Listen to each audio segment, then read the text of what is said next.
माता जानकी माला लेकर के खड़ी। सखिया भगवान से निवेदन कर रही है, लेकिन मेरे राघवेंद्र ने मना कर दिया। सखिया मन में सोच रही हैं कि ये माला भी बहुत भारी है और हमारी सखी तो बहुत दुबली पतली सी, बड़ी तकलीफ हो रही है। तो सखियों के मन में विचार आया, सेनापति को पास में बुलाया। एक काम करो, जाकर के बोले इनके गुरु है ना, उनसे जाकर के कहो और गुरु का आदेश का पालन जरूर करेंगे। विश्वामित्र जी के पास में भेज दिया सेनापति ने सैनिक। जाकर के कहा महाराज आप कहिए ना। विश्वामित्र जी ने मना कर दिया। देखो बोले हमें धनुष उड़ाना था, वो तो हमने उड़ा दिया। अब ये शादी विवाह में बाबा जी हम बाबा जी, हमको क्या लेना देना, तुम जानो तुम्हारा काम। मना कर दिया। फिर सखियों ने राजा जनक जी के पास में भेजा। कहा महाराज आप कहोगे तो आपका कया हुआ, राघवेंद्र कभी टाल नहीं सकते। राजा जनक ने जी मना कर दिया। बोले भगवान राघवेंद्र को अपने यहां बुला करके और मैं झुकने के लिए नहीं कह सकता, ये तो मर्यादा की विपरीत है। सखिया मन में सोच रही है, लाखों नर नारी इस दृश्य को देखने के लिए अपनी अपनी आंखों की पुतलियों को पकड़ करके खड़े कि जिस समय लाडली बिटिया जानकी जी भगवान राघवेंद्र को माला अर्पण करेगी और यदि उसी समय ये पुतली गिर गई तो वो सुंदर दृश्य हम देख नहीं पाएंगे। सखियों ने फिर लक्ष्मण जी के पास में भेजा। इनके छोटा भ्राता है, इनका कया हुआ तो जरूर मानेंगे। लक्ष्मण जी ने भी मना कर दिया कि मैं छोटा भाई हूं और छोटा भाई होने के नाते बड़े भाई से कैसे कह सकता हूं कि तुम झुक जाइए।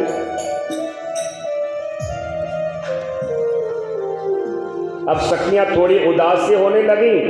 लक्ष्मण जी ने मन में सोचा कि इस दृश्य को देखने के लिए लाखों नर नारी तरस रहे हैं और मेरी राघवेंद्र सरकार इतना विलंब क्यों कर रही,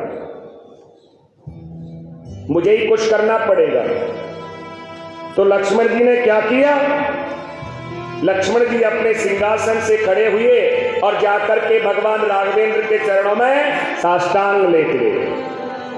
मेरे प्रभु माला वाला सब भूल गए, लक्ष्मण तुम क्या कर रहे हो। लक्ष्मण जी को उठाने के लिए जैसे ही नीचे हुए और माता जानकी जी ने वरमाला पहना दी।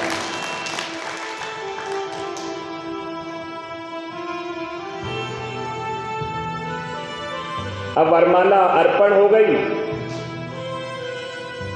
राजा जनक ने दशरथ जी के यहां अयोध्या में सूचना भेजी। अब राजा दशरथ जी बारात लेकर के आ रहे। इतने में बोले कौन आ गया, बोले परशुराम जी। परशुराम जी और लक्ष्मण जी में आपस में संवाद हुआ है। भगवान राघवेंद्र ने परशुराम जी को भी शांत करके भेज दिया। अब अयोध्या से बारात आ गई। चारों भाइयों का विवाह हो रहा है। कितनी सुंदर मेरे प्रभु की जोड़ी है। जय रघुनंदन जनक किशोरी, सीताराम मनोहर जोड़ी। तो श्री जानकी जी का विवाह परात्पर श्री राम जी से हुआ। उर्मिला जी का विवाह लखन लाल जी से हुआ। मांडवी का विवाह भरतलाल जी से हुआ और श्रुतकीर्ति का विवाह शत्रुघ्न जी से हुआ। चारों भाइयों का विवाह हो गया। राजा दशरथ के बोले आनंद का कोई ठिकाना नहीं। राजा दशरथ जी वापस बारात लेकर के आए अयोध्या नगरी में। बोले बहुत खुशी हो रही है, लेकिन कभी सुग्रीव स्वामी कह रहे राजा परीक्षित कभी कभी क्या होता है, बोले ज्यादा खुशी हो जाती है तो समझो किसी की नजर लग गई। और यही अयोध्या में हुआ।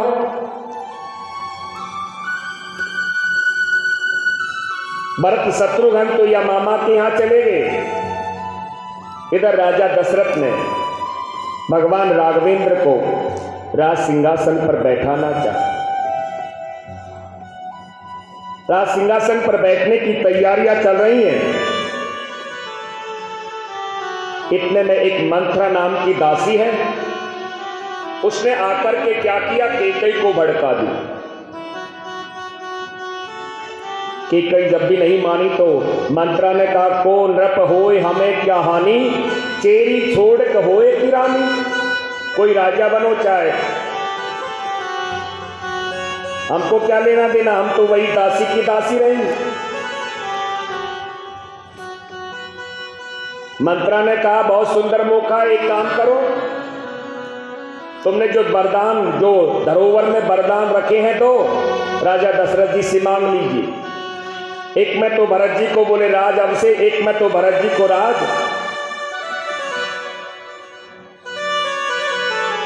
अब कैकेयी की भी बुद्धि विकृत हो गई। राजा दशरथ जी से वरदान मांग लिए, एक में भरत जी का राज अभिषेक और दूसरे में भगवान राघवेंद्र को 14 वर्ष का वनवास।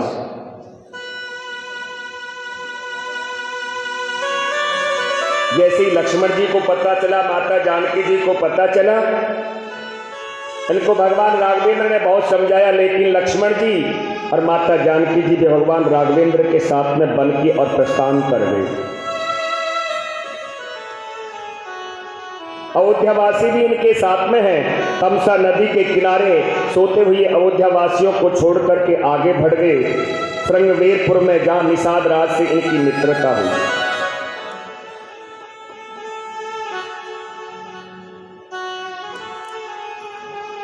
सुमन जी इनको रथ में बैठा करके लेकर के गए।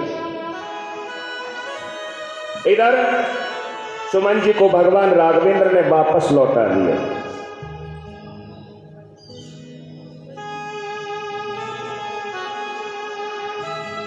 और जैसे ही सुमन जी लौट करके आए, राजा दशरथ जी को पता चला। राजा दशरथ ने पूछा, सुमन को देखा, पूछा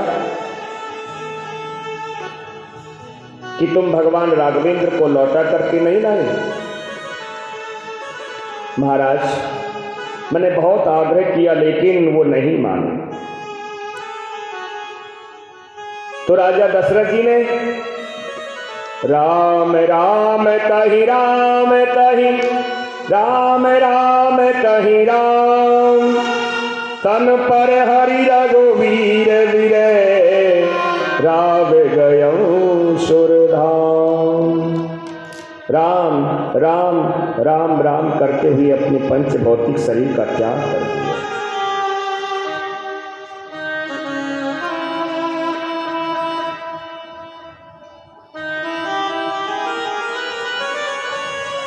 राजा दशरथ जी के शरीर को सुरक्षित रखा। भरत और शत्रुघ्न जी को बुलावा भेजा। भरत शत्रुघ्न जी आए, देखा कि अयोध्यावासी उनको देख करके मुंह मोड़ लेते। पता चला तो कैकेयी जी को खोस रहे। इधर भगवान राघवेंद्र गंगा जी को पार कर रहे हैं।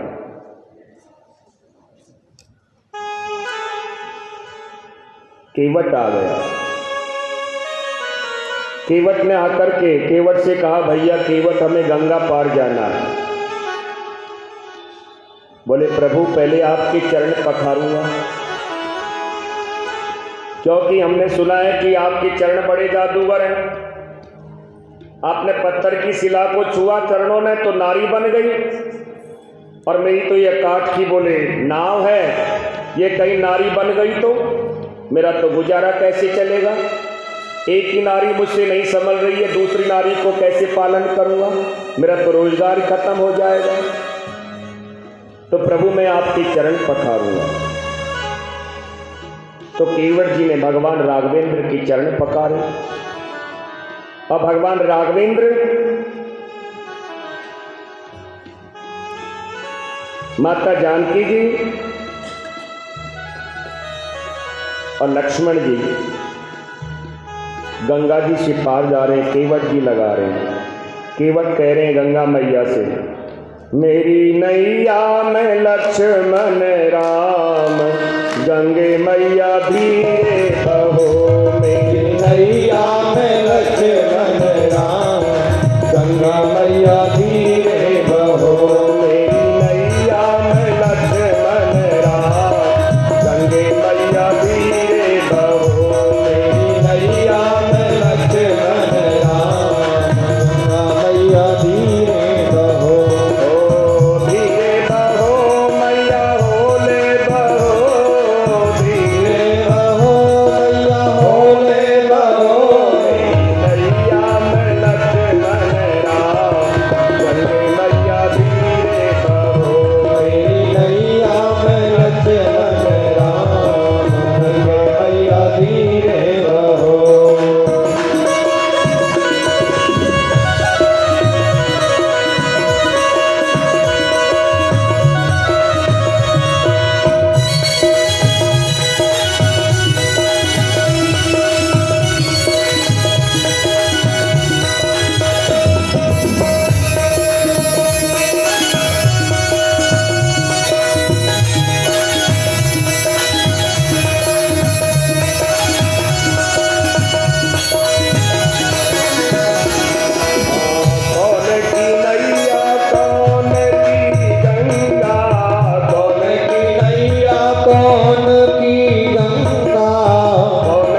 वृंदावन बिहारी लाल की जय। रामचंद्र भगवान की जय हो। जय जय श्री राधे श्याम।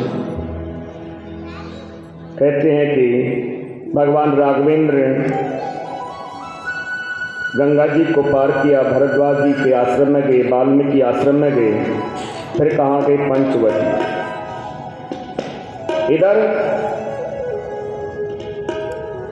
भरत जी भगवान राघवेंद्र को मनाने के लिए आए।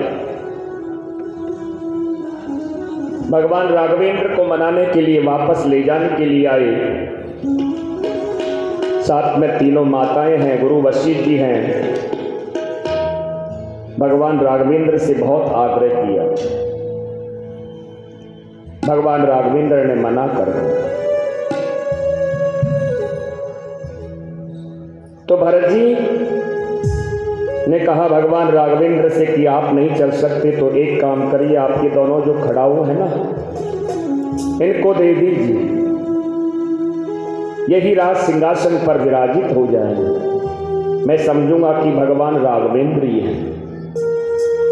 तो खड़ाओं को लेकर के आए और अयोध्या में लाकर के राज सिंहासन पर उन खड़ाओं को रख करके भरत जी पूजा करते। इधर क्या हुआ? पंचवटी पर एक मौसी जी आ गई और उसका नाम क्या है? शूर्पणखा। शूर्पणखा ने आकर के भगवान राघवेंद्र से कहा, अपना वेश बदल दिया। ये शूर्पणखा कौन है? रावण की बहन है। आकर के भगवान राघवेंद्र से निवेदन किया, स्वामी मैं आपके साथ में विवाह करना चाहती हूं, आप मुझे पसंद हैं। भगवान राघवेंद्र ने मना कर दिया, बोले विवाह करने का कार्य तो माता पिताओं का, तुम कैसे कर रही हो?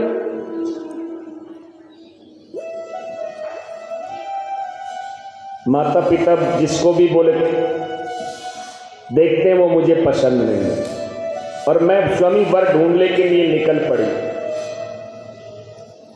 ठीक है, तो मिल गया वर? हाँ। कौन है? बोले आप। तुम समय पुरसन मौसम नारी, तुम समय पुरसन मौसम नारी, तुम समय पुरसन मौसम नारी, तुम समय पुरसन मौसम नारी, जैसा योग विधि रचो विचारी, जैसा योग विधि रचो विचारी। बोले तुम्हारे समान तो कोई पुरुष नहीं और मेरे समान कोई सुंदर नारी नहीं। भगवान राघवेंद्र ने मना कर दे, जो हमारी बगल में बैठी है आपको पता है कौन है? हमारी भारिया है। महाराज इसकी चिंता मत करो, नाश्ता कर जाऊंगी। नहीं कर सकते।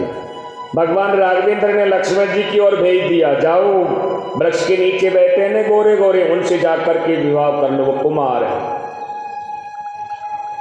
अब शूर्पणखा पहुंची, हाजी सुनते हो वो सांवले सलोने हमें जो मुझसे विवाह करना चाहते हैं, लेकिन मैं सांवले से क्यों करूंगी, मैं तो गोरे से करूंगी। आप मेरे साथ में विवाह करिए। लक्ष्मण जी ने मन में सोचा, जब भगवान राघवेंद्र विनोद कर सकते हो तो हम भी कह सकते हैं।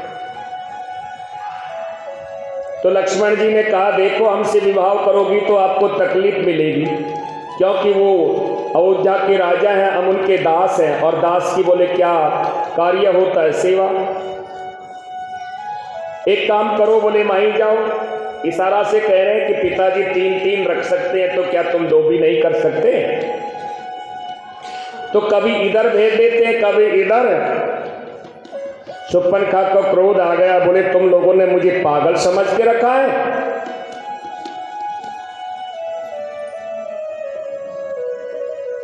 मैं यदि असली रूप में आ गई तो। और जैसे ही शूर्पणखा क्रोधित हुई, लक्ष्मण जी ने क्या किया? नाक और कान दोनों काट दिए। और सुपनखा वहां से चली आ रही रोती बिलाती।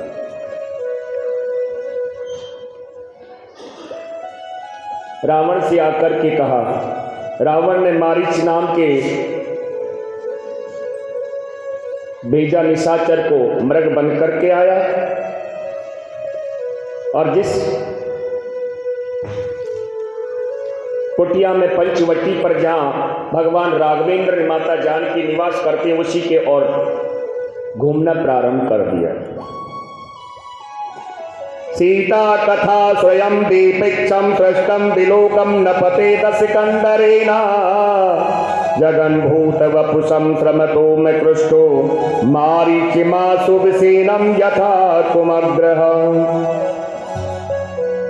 तो जैसे ही और सोने के मृग को देखा, माता जानकी जी ने भगवान राघवेंद्र से कहा कि ये इसकी मुझे छाल चाहिए, मृग छाला चाहिए।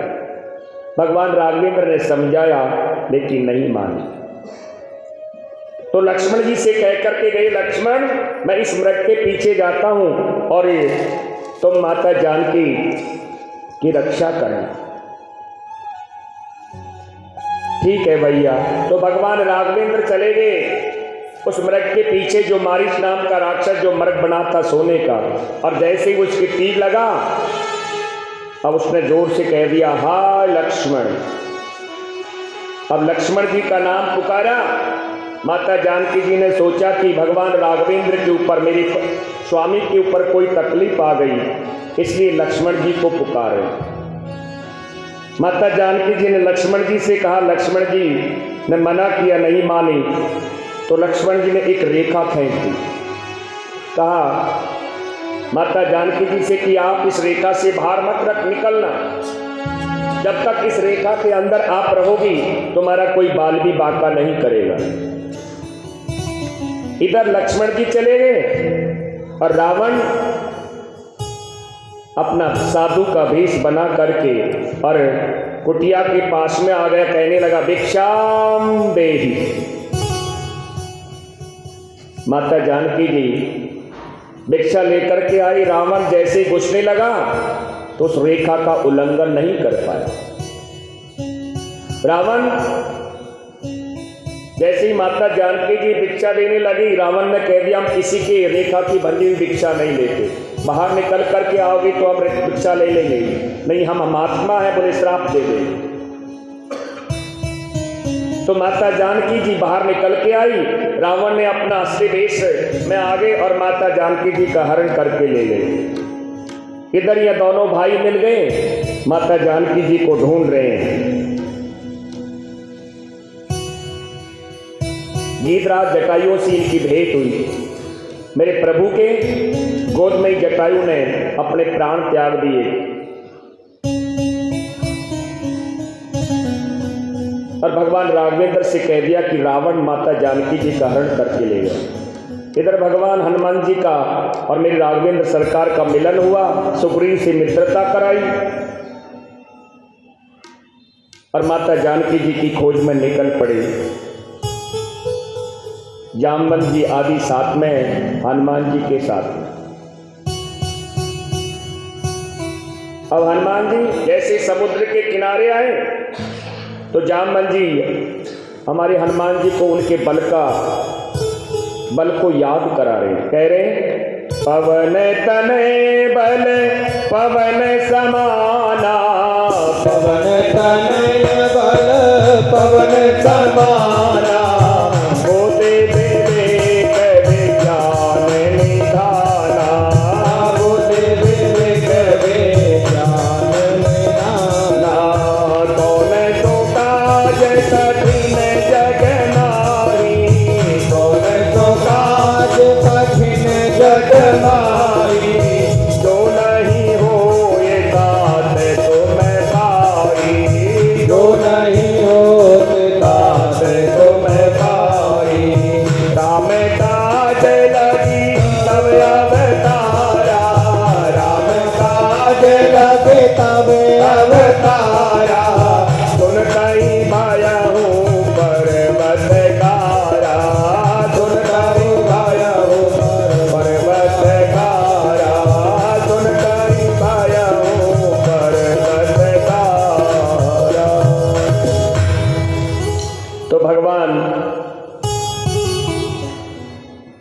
हनुमान जी को बल का ज्ञान कराया। हनुमान जी एक ही बोले, लांग में समुद्र को लांगे, और कहाँ पहुंच गए? लंका। माता जानकी जी अशोक वाटिका में है, तो भगवान हनुमान जी, भगवान राघवेंद्र ने हनुमान जी को अंगूठी दी थी कि जाकर के जानकी जी को दे देना, तो वो आपको पहचान जाएगी कि ये भगवान का ही दूत है। अशोक वाटिका में वो अंगूठी दी। फल खाने के लिए वन में गए। वहाँ रावण के पुत्रों से इनकी लड़ाई हुई, एक आध दो पुत्र का उद्धार भी कर दिया। लंका में आग जलाई, पूछ बुझा करके फिर माता जानकी जी के आकर के चरणों में प्रेम किया और चूड़ामणि लेकर के वापस आ गए। कहाँ? भगवान राघवेंद्र के पास में। भगवान राघवेंद्र चूड़ामणि को देख लिया और अब सेना लेकर के, बानरों की सेना, भगवान राघवेंद्र, हनुमान जी आदि अब कहाँ आ गई? लंका पर चढ़ाई कर दी। लंका पर जाने के लिए समुद्र पर पुल बांधा, सेतुबंध रामेश्वर की स्थापना की और लंका में प्रवेश कर गए। जाकर के राम रावण का युद्ध हुआ। राम जी के द्वारा रावण का उद्धार हो गया, मृत्यु हो गई। विभीषण आदि से इनकी भेंट हुई है। विभीषण आकर के पहले ही आ गया था भगवान राघवेंद्र के पास में शरणागत। माता जानकी जी को लेकर के आ रहे हैं, विभीषण को राजगद्दी दे दी। अब विभीषण आदि वापस लौट करके आ रहे हैं, अब अयोध्या में आ रहे हैं। इधर एक दिन शेष रह गया।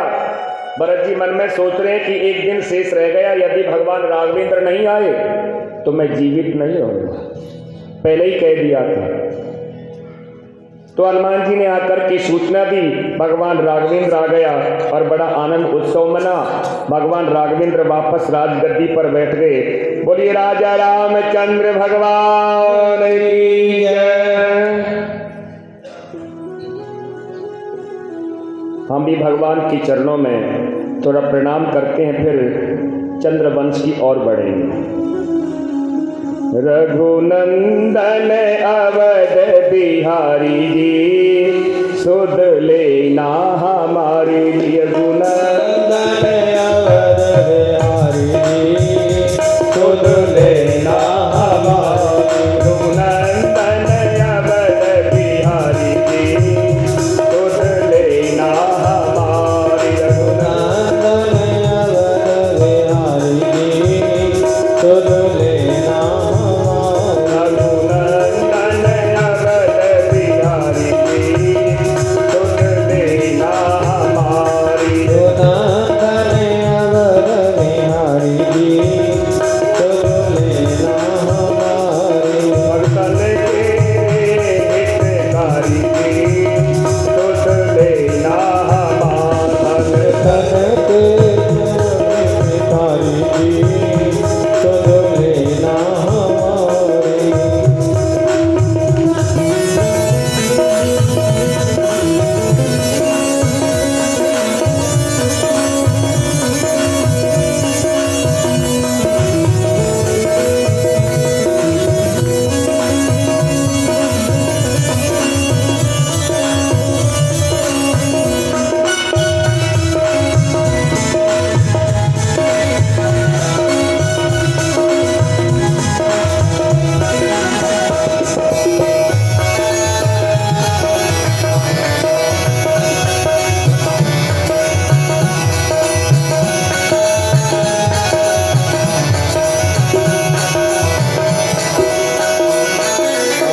दया के सागर हो रघुनंदन, दया के सागर हो रघुनंदन।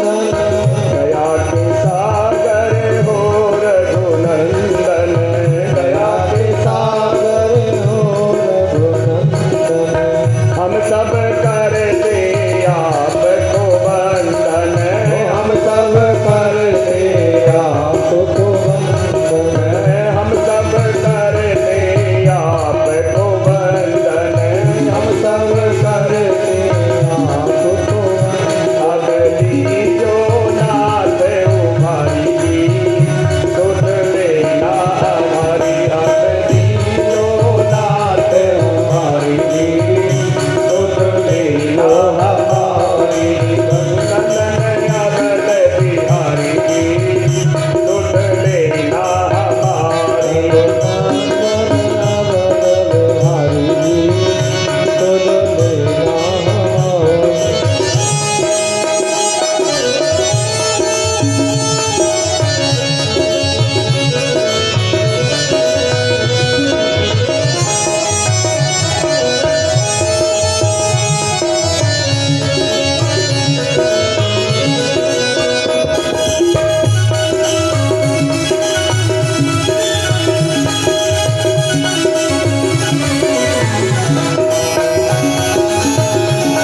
वृंदावन बिहारी लाल की जय, रामचंद्र भगवान की जय। जय जय श्री राम।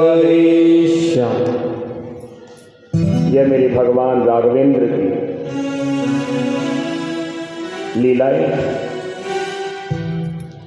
सुखदेव स्वामी कह रहे राजा परीक्षित, हम तुम्हें मैं सोमवंश का निरूपण कर रहा हूं, सोमवंश सुनाऊंगा। अतम शृणुयतम राजनम वंश सोमनस्य पावन, यस्मिनं लादया भूपा कीर्तन्तं पुनर्कीर्तयः। राजन, गौर से सुनने की बात है कि चंद्रवंश का हम निरूपण कर रहे हैं। सुखदेव स्वामी कह रहे राजन, नारायण के पुत्र ब्रह्मा, ब्रह्मा के पुत्र अत्रि और अत्रि के पुत्र श्रीमान चंद्रमा, चंद्रमा के पुत्र बुध, बुध के पुत्र पूर्वा। इन पूर्वा के बोले 6 पुत्र हुए, आयु, सत्यायु, रे, विजय और जय। चंद्रवंश में एक परम तेजस्वी राजा हुए जिनका नाम है गाधी। गाधी चंद्रवंशी राजा, बड़े तपस्वी, परंतु गाधी के बोले यहाँ पुत्र नहीं है, एक पुत्री है और उसका नाम है सत्यवती। एक बार राजा गाधी की पुत्री सत्यवती को एक ऋषक नाम के मुनि ने देख लिया। ऋषक नाम के मुनि ने देख लिया तो राजा गादी के पास में जाकर के बोले राजन, तुम्हारी पुत्री का विवाह हमारे साथ में करो। अब राजा अपनी पुत्री सत्यवती से बहुत प्रेम करता है, अब मना कैसे करे?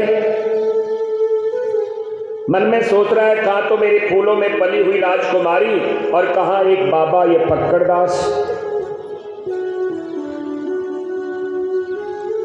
तो राजा गादी ने एक शर्त रख दी ऋषक मुनि के साथ में, शर्त रख दी कि 1000 श्याम वर्ण के घोड़े लाकर के आप मुझे परितोष में दोगे तो मैं अपनी पुत्री सत्यवती का विवाह तुम्हारे साथ में कर दूंगा। ऋषक मुनि बड़े तपस्वी ऋषि हैं, उन्होंने तपस्या के प्रभाव के द्वारा 1000 श्याम वर्ण के घोड़े लाकर के राजा को दे दिया और राजा को न चाहते हुए भी अपनी पुत्री सत्यवती का विवाह ऋषक मुनि के साथ में करना पड़ा।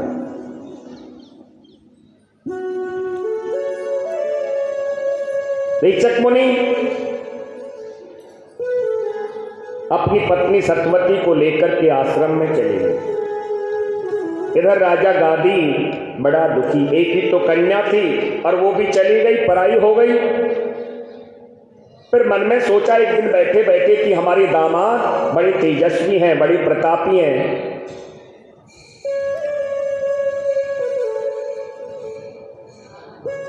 तो अपनी पत्नी से गादी ने कहा, देवी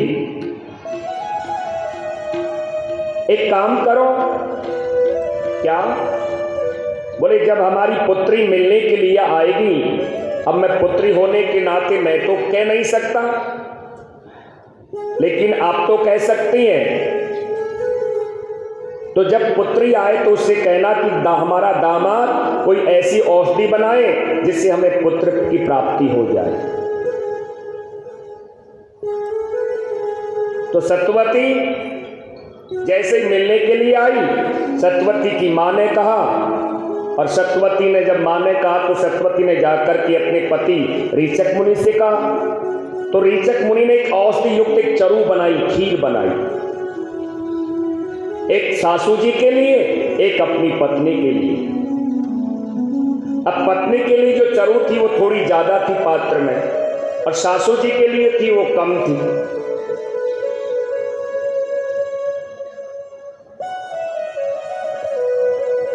तो सत्यवती ने उस खीर का पान किया नहीं, खाई नहीं। और सत्यवती की माँ आ गई, उसने सोचा अच्छा तो हमारे दामाद भी बड़े चालाक है, पत्नी के लिए ज्यादा और सासू माँ के लिए कम। क्या किया, अदला बदली कर दी।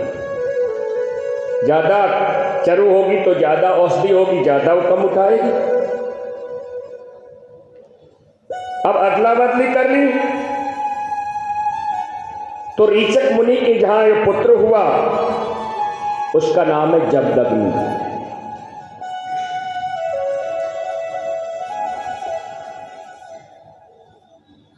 और राजा गादी के जो पुत्र हुआ उसको कोई नहीं, कौन नहीं जानता, उसका नाम है विश्वामित्र।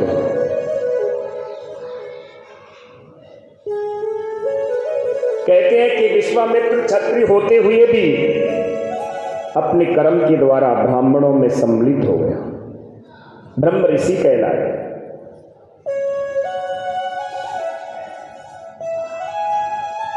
इधर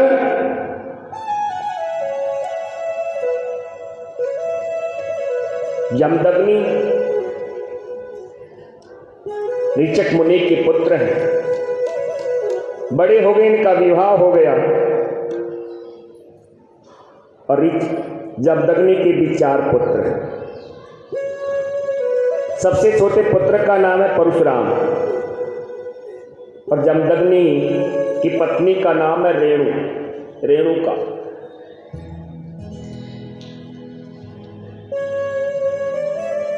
एक बार क्या हुआ, जमदग्नि ऋषि ने अपनी पत्नी रेणुका को नदी से जल लाने के लिए भेज दिया। तो रेणुका नदी से जल लेने के लिए गई, पूजा के लिए आवश्यकता थी। तो वहां एक गंधर्व और गंधर्वी दोनों आपस में जल में किलोल कर रहे थे। अब रेणुका उनके दृश्य को देखती रह गई। समय कुछ ज्यादा व्यतीत हो गया। अब रेणुका वो जल को लेकर के आई। जमदग्नि ऋषि ने पूछा, देवी अब तक तुम कहाँ रही, इतना समय कैसे लग गया? अब वो बेचारी क्या बताए। जमदग्नि त्रिकालदर्शी ऋषि थे, उन्होंने अपनी त्रिकालदर्शी से देखा, अच्छा तो ये पतिव्रता नारी के लक्षण नहीं है जो पराये पुरुष को पीड़ा करते हुए देखे। जमदग्नि ऋषि ने अपने बड़े पुत्र से कहा, बेटा एक काम करो, तुम्हारी माँ का सिर धड़ से अलग कर दो। मना कर दिया। दूसरे ने भी मना कर दिया, तीसरे ने भी मना कर दिया। परशुराम जी ये पितृभक्त हैं और अपने पिता की भक्ति को भी जानते कि मेरे पिता कितने भक्तिमान हैं। तो परशुराम से कहा, बेटा परशुराम एक काम करो, तीनों तो तुम्हारी ये भाई और चौथी तुम्हारी माँ, बोले चारों के सिर धड़ से अलग कर दो। परशुराम जी ने अपना परसा उठाया और चारों के सिर धड़ से अलग कर दिए। परशुराम जी से जमदग्नि ऋषि ने कहा, बेटा परशुराम मैं आप तेरी पितृभक्ति पर बहुत प्रसन्न हूं, जो तेरे मन में है सो वरदान मांग ले। परशुराम जी ने हाथ जोड़ करके कहा, पिताजी बस यही वरदान दे दो, ये चारों वापस जीवित हो जाए और इनको ये याद नहीं रहे कि मैंने इनको मारा है। कहा, बेटा तूने मांगा है वरदान तो ठीक है। वो चारों को चारों वापस जीवित हो गए। जमदग्नि ऋषि के यहाँ एक गाय है और वो गाय का प्रताप इतना है, समस्त बोले कामधेनु जैसी गाय। यदि 10,000 अतिथि आ जाए तो सबकी सेवा उसके द्वारा गाय सबकी पूर्ति कर देती है। तो एक बार क्या हुआ, सहस्रा अर्जुन नाम का राजा अपनी सेना लेकर के आ गया जमदग्नि ऋषि के आश्रम में। तो गाय के द्वारा ऋषि ने सारे सैनिक और राजा की बड़ी सेवा की। सहस्रा अर्जुन राजा ने मन में सोचा, इस गाय को तो हमको ले चलना चाहिए। जमदग्नि ऋषि से जाकर के कहा, महाराज यह गाय हमको दे दीजिए। जमदग्नि ऋषि ने कह दिया, दिया, राजन ये गाय ऋषियों के लिए है, मुनियों के लिए है, तुम्हारे लिए नहीं है। मना कर दिया। अब राजा है तो राजा को अभिमान है, हम राजा हैं, हमको कौन मना कर सकता है। अब जबरदस्ती जब गाय को ले जाने लगे, परशुराम जी आगे और परशुराम जी का और सहस्रा अर्जुन दोनों का युद्ध हो गया और सहस्रा अर्जुन परशुराम जी के द्वारा मारा गया।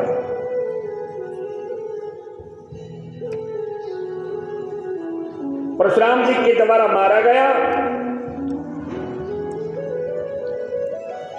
तो इनके पिता जब दगनी ने कहा, बेटा परशुराम तूने एक राजा की हत्या की, एक काम करो, बोले इस हत्या को दूर करने के लिए तुम तीर्थ यात्रा करने के लिए चले जाओ। परशुराम जी तीर्थ यात्रा करने के लिए चले गए। इधर सहस्रा अर्जुन के पुत्रों ने सोचा कि परशुराम जी ने हमारे पिता को मारा है तो हम भी परशुराम जी के पिता जमदग्नि को मारेंगे। वो मौके की ताक में बैठे हुए। एक दिन उनको मौका मिल गया। कैसा मिला? जमदग्नि ऋषि तपस्या में बैठे हुए, रेणुका कुछ कार्य में व्यस्त है और इन्होंने आकर के क्या किया, जमदग्नि ऋषि का सिर धड़ से अलग कर दिया। जैसे ही आकर के माता रेणुका ने देखा और जोर जोर से रोना प्रारंभ कर दिया। परशुराम जी भी उस समय तीर्थ यात्रा करके लौट करके आए। बोले 21 बार छाती पीट पीट करके रोई तो परशुराम जी ने प्रतिज्ञा की कि मैं 21 बार जो अधमी क्षत्रिय हैं उनसे बोले पृथ्वी को विहीन कर दूंगा।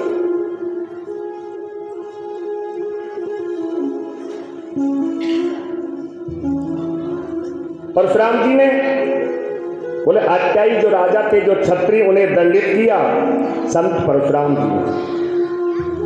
उधर गादी मुनि के पुत्र जो विश्वामित्र हैं उनके 100 पुत्र हैं। इसी वंश में आगे चलकर राजा हुए जिनका नाम है नहुंस। नहुंस राजा के 6 पुत्र हैं, यति, ययाति, सयाति, आयाति, वियाति और कृति।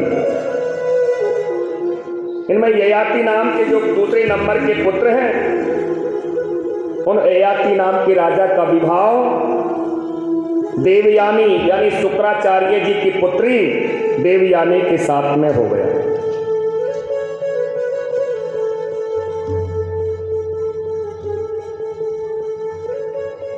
अब देवयानी के साथ में पुत्र हो गया, राजा विवाह हो गया राजा ययाति का। तो तुरंत सुखदेव स्वामी ने प्रश्न पूछ लिया, गुरुवर ये तो एक ब्राह्मण की पुत्री है और ब्राह्मण की पुत्री का विवाह एक क्षत्रिय राजा के साथ में कैसे हो गया? तो बताया राजन,